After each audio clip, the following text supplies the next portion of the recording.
Welcome back, guys. This is day 2 of evolution. And today we're going to be talking about what evidence is there of evolution by natural selection. Now, remember when you see this word evolution, we're just talking about change over time. Right? And remember that evolution is directly influenced by this process of natural selection, because depending on what environment those organisms are in, that's going to determine what traits survive and are passed on to the next generation, right? So the environment kind of chooses those best traits in an organism, okay? So now, what do you think fitness means in the context of evolution? For example, does survival of the fittest mean the strongest and fastest of a species survive? Why or why not? Right, so go ahead and pause this video. Tell me what you think this word fitness or fittest means when we're talking about evolution, all right? And press play when you're ready to review it. So I know you're shocked to find out that this word fittest or fitness is not talking about how frequently organisms go to the gym. We're not talking about the strongest and fastest of a species surviving. When we see this word fitness or fittest, we're actually talking about organisms that have the best traits for the environment that they're in. Right, so the fittest organisms are organisms that have the best traits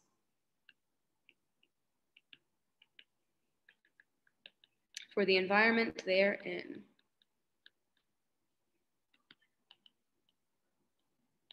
Right, and specifically, those traits are going to help them survive and reproduce, because that's kind of the goal of all life on Earth, right? The goal of every single organism is going to be to survive, to stay alive, right? And reproduce. So pass on our traits to ensure that future generations are alive as well, right? Survive and reproduce. All right, now, before we get started, I've got 3 vocab words I want us to make sure we know.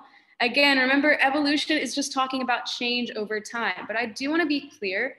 We're not talking about organisms evolving, okay? We're talking about species or populations evolving over time. So organisms don't evolve, species do.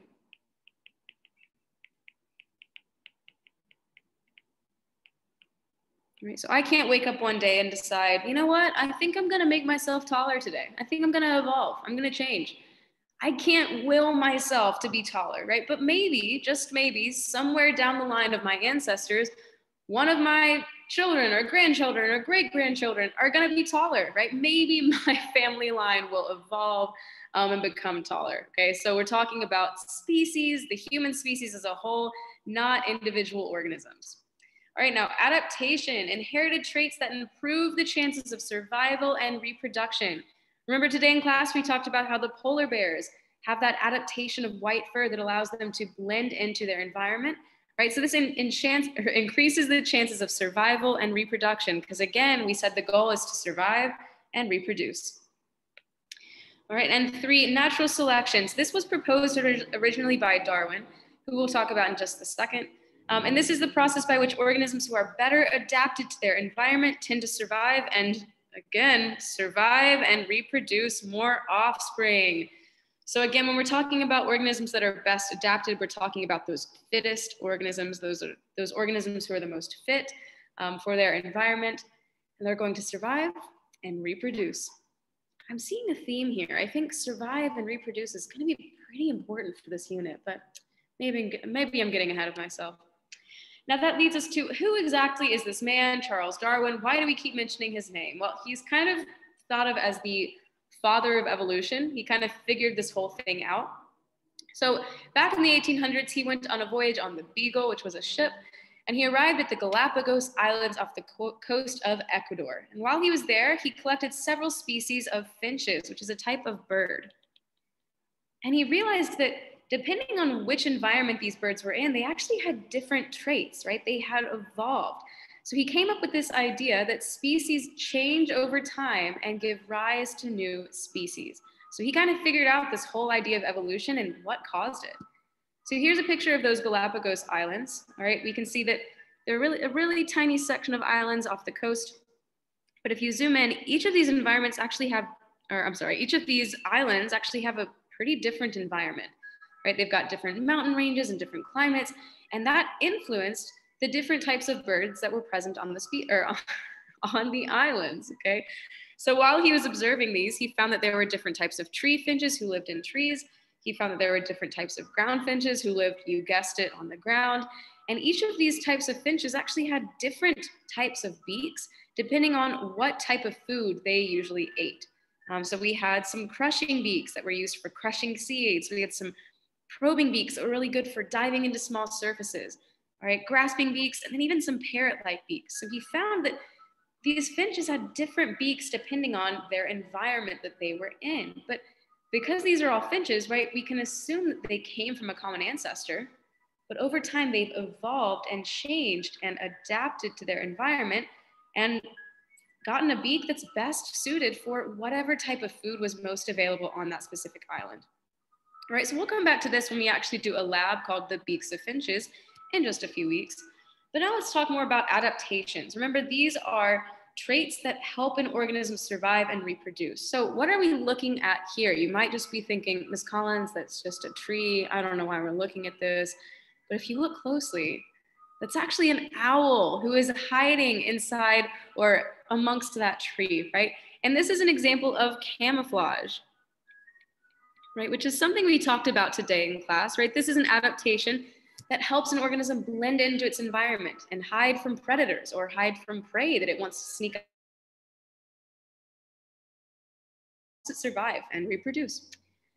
But then some animals also have social adaptations, right? When you see this ant, like if you have one single tiny ant, you're probably not going to be too concerned. But if you're getting swarmed by hundreds or thousands of ants at one time, I might run away, right? And that is no coincidence. So ants recognize that they're not going to do much damage on their own. So they actually move together in groups because they know that they've got strength in numbers and are better,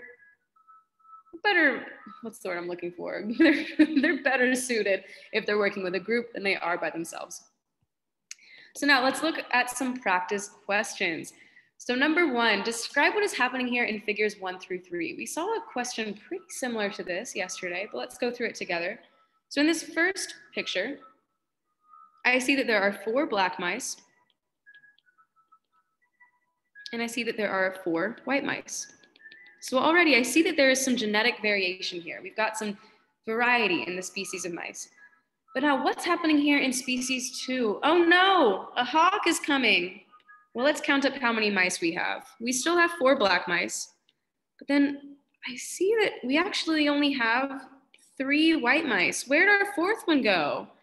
Oh, he's actually been taken hostage by this hawk. May he rest in peace. But what does that mean in the long run? Well, over time, let's see. I still have 4 black mice, but now, I only have 1 lonesome white mice or white mouse.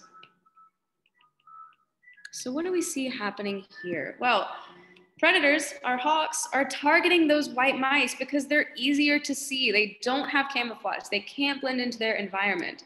So those white mice are less likely than black mice to grow up to reproduce and pass on those traits. But the black mice are able to blend into their environment, right? So they are able to survive and reproduce pretty easily. So this represents evolution. We've got change over time because we see that there are more black mice than white mice. But I do want to point out that due to inherent genetic variation, we still do have some white mice. They're just showing up at a lower frequency than our black mice. And also, again, when that hawk comes, he's going to be the first one to go. We wish him well. So now, number 2, is the population of mice different in figure 3 than in figure 1? Why do you think, or why are we not? So the answer here is yes, right? We originally had equal frequencies of black and white mice. We start out with 4 of each, but over time we see a higher frequency of black mice because black fur is a favorable adaptation over white fur, right? This favorable adaptation is helping them survive, and you guessed it, reproduce. All right, so number 3, living things that are well adapted to their environment survive and reproduce. I'm seeing this phrase a lot. Those that are not well adapted do not survive and reproduce. So an adaptation is any characteristic that increases fitness, which is defined as the ability to, oh my gosh, survive and reproduce. Now, what characteristic of the mice is an adaptation that increased their fitness? What do you think? Well, I would say that their black fur was an adaptation that helped the mice blend into those surrounding rocks, camouflage, right? It helped them hide from predators so that they could survive and reproduce. Okay. Now, number 4, the table below gives descriptions of 4 female mice that live in a beach area, which is mostly tan sand. With scattered plants. According to the definition given for fitness, which mouse would biologists consider the fittest? Explain why this mouse would be the fittest. So let's look at this chart that we're given. So on the left-hand side, I see that there are 4 columns we're looking at, or 4 rows rather. We're looking at the color of the fur. We're looking at the age of death, or the age at death, the number of pups produced by each female, as well as the running speed. Right, so we're looking at these characteristics of black mice, tan and black mice, as well as cream-colored mice. Now, which one of these mice do you think is the most fit or the fittest for its environment? Remember, we're at a beach area with tan sand. It's a quick little hint for you. So go ahead and pause this video and tell me, what do you think? All right. Well, you should have concluded that the tan mice are considered the most fit or the fittest, because if we look at this chart, we see that they lived the longest, right? On average, they died at around 8 months, which is a lot longer than the other mice we see. So they lived the longest. And we also see that they produced the most offspring. They produced 11 pups compared to the other mice, right? We see tan and black only produced 3, cream produced 0, black produced 0. So they're also producing the most offspring. So you should have looked at these 2 rows right here, the age at death, as well as the number of pups produced by each female. We actually didn't need to look at the running speed at all, because remember, when we're talking about fitness, we're not talking about how fast they are or how strong they are. We're just talking about, are they able to survive and are they able to reproduce, right? So tan mice would be considered the fittest. We see that they lived the longest and reproduced the greatest number of pups, because they were able to blend into the tan sand. So again, these tan mice were able to, you guessed it, survive and reproduce, right? Which leads us to, if a mouse's fur color is generally similar to its mother's color, what color fur would be most common amongst these pups? Well, we see that tan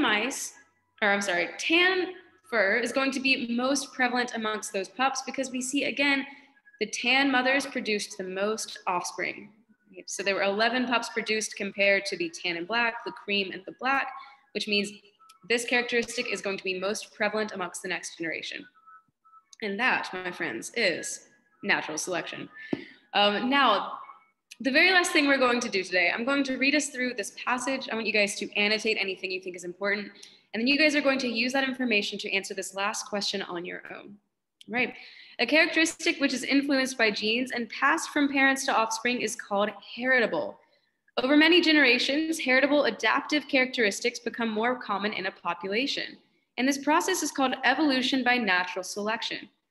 Now, evolution by natural selection takes place over many generations. Evolution by natural selection leads to adaptation within a population. The term evolution by natural selection does not refer to individuals changing, only to changes in the frequency of adaptive characteristics in the population as a whole. For example, for the mice that lived in the beach area with tan sand, none of the mice had a change in the color of their fur. However, due to natural selection, tan fur was more common for the pups than for the mother mice. In summary, a heritable characteristic that helps an animal or plant to have more offspring which survive to reproduce will tend to become more common in a population as a result of evolution by natural selection.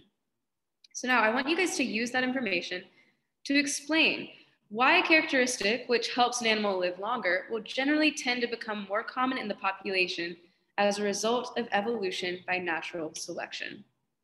All right, so again, answer this one on your own. Think about everything we know about evolution by natural selection and explain why these characteristics that help an animal survive will become more common in the next population or the next generation. I don't know.